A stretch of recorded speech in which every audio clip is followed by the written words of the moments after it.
Sarah, and today I'm going to be making some fruit slice. I thought it was a good time of year for this because you could have some dried fruit left over from your Christmas pudding making or whatever, your Christmas cake. I owe a big thank you to the Aussie Mum. I keep getting the odd letter from the Aussie Mum.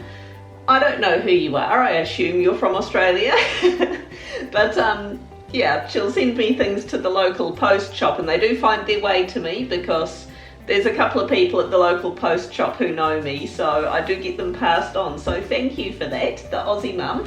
And this is a recipe that she actually sent me along with a lovely Christmas card. So I'm going to have a go at making this. So we want 150 grams of butter or margarine, me being me. I'm being a cheapskate and using margarine. And we want that melted. I'm just going to chuck that in the microwave. Now into this I'm going to add 1 cup of either brown sugar or, you know, the raw sugar, the brown raw sugar. Now normally with recipes, I actually cut down the amount of sugar. I actually halve it or sometimes 3/4 it depending. As this is a handwritten recipe from someone, I'm not going to mess with it. But I'll let you know at the end if I think it could handle a bit less sugar. I'm going to mix that in, and then I'm going to add into this 1 cup of dried fruit, which I think is pretty much all I've got left in my packet of sultanas. Can be any kind of dried fruit, I'm assuming. You know, if you've got some of that mixed stuff like you make Christmas cake with or whatever, bung that in. Put them in. That a mix about. We want 1/2 cup of crushed walnuts. Bash it with a rolling pin or something. I'm just gonna give them a rough chop with a knife.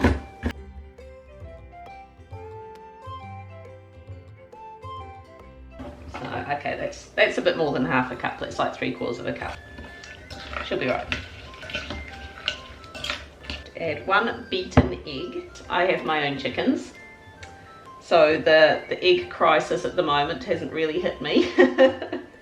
But we've been having a bit of an egg shortage at the moment. In baking recipes like this, I have substituted half a mashed banana for egg before.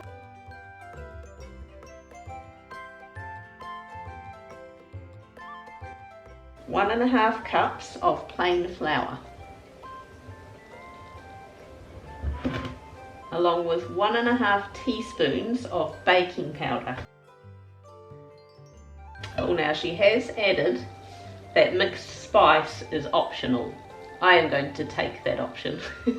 I nearly got it mixed up in a recipe the other day. I was making pizza sauce and I nearly put it in instead of mixed herbs. That would have been interesting.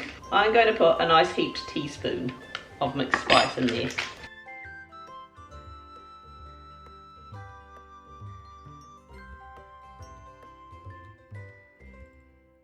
A 10 square inch greased cake tin.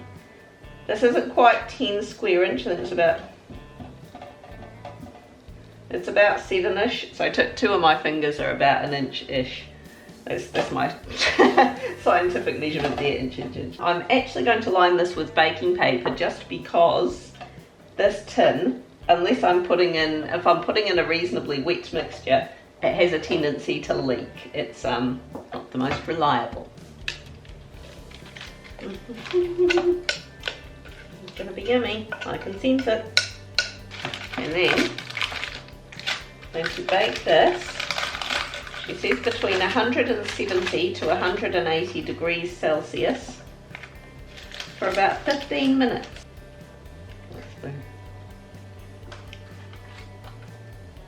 Yeah, it's gonna be good. Alright, look at that. Now, I think because my baking tin might be a little bit smaller than hers, I did have to cook it for an extra 5 minutes because it was still really, really smooshy in the centre.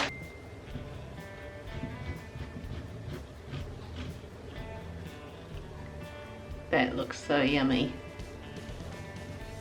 It smells, you know, it feels moist. You have a taste of this? Smells good. Mmm. That is really yummy. Mmm. I'm crumbing. Stop crumbing. That is, Is this brown sugar that I can smell in it very strong? it is very brown sugary.